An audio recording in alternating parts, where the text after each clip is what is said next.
একজন চাওয়ালা যদি দেশের প্রধানমন্ত্রী হতে পারে তাহলে আমি কেন পারবো না? একটা ছেলে যে জঞ্জাল সাফ করার কাজ করত আর সে যদি বিশ্বের অন্যতম ক্রিকেটার হয়ে দেখাতে পারে তাহলে আমি কেন পারবো না? একটা মানুষ কোনো ডিগ্রি ছাড়াই শুধুমাত্র পেট্রোল পাম্পে কাজ করে ইন্ডিয়ার বেস্ট বিজনেসম্যান হতে পারে তাহলে আমি কেন পারবো না? হাই স্কুলের বাস্কেটবল টিম থেকে বাদ দিয়ে দেওয়ার পরেও যদি সে দুনিয়ার বেস্ট বাস্কেটবল প্লেয়ার হতে পারে তাহলে আমি কেন পারবো না?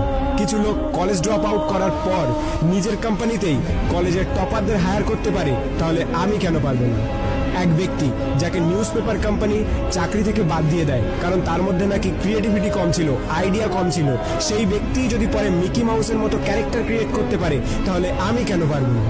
একটা মানুষ যার গার্লফ্রেন্ড তার সাথে ব্রেকআপ করে নেয় এবং তাকে সমস্ত সোশ্যাল সাইট থেকে ব্লক করে দেয়, কিন্তু সেই ব্যক্তি পরে দুনিয়ার সব থেকে বড় সোশ্যাল নেটওয়ার্কিং সাইট ফেসবুক বানিয়ে দিতে পারে তাহলে আমি কেন পারবো না?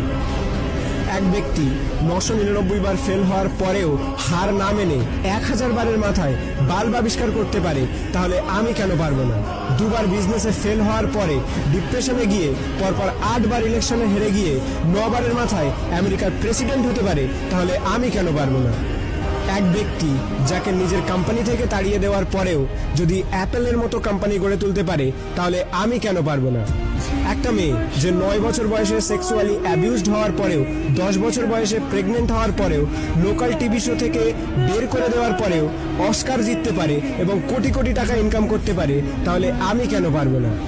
একটা জবলেস মেয়ে যার স্বামী তাকে ডিভোর্স দিয়ে দেয় এবং 3 বছরের বাচ্চাটিকে মানুষ করার দায়িত্ব তার উপরে চলে আসে, ডিপ্রেশনে যাওয়ার পরেও ওয়ার্ল্ডের সব থেকে বিখ্যাত নোভেল সিরিজ অর্থাৎ হ্যারি পটার লিখে ফেলে, যার ফলে সে কোটি কোটি টাকা ইনকাম করছে, তার একদিনের ইনকামে একটি ল্যাম্বরগিনি কেনা যাবে।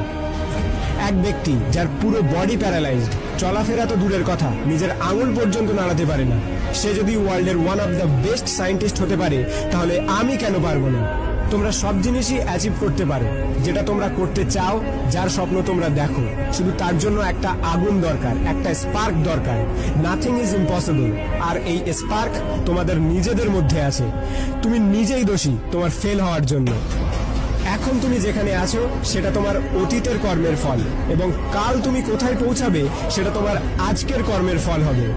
আমার তরফ থেকে সবাইকে অল দ্য বেস্ট। যদি ভিডিওটি ভালো লাগে তাহলে লাইক করো, শেয়ার করো, আর তোমার মতামত কমেন্ট করে জানাও।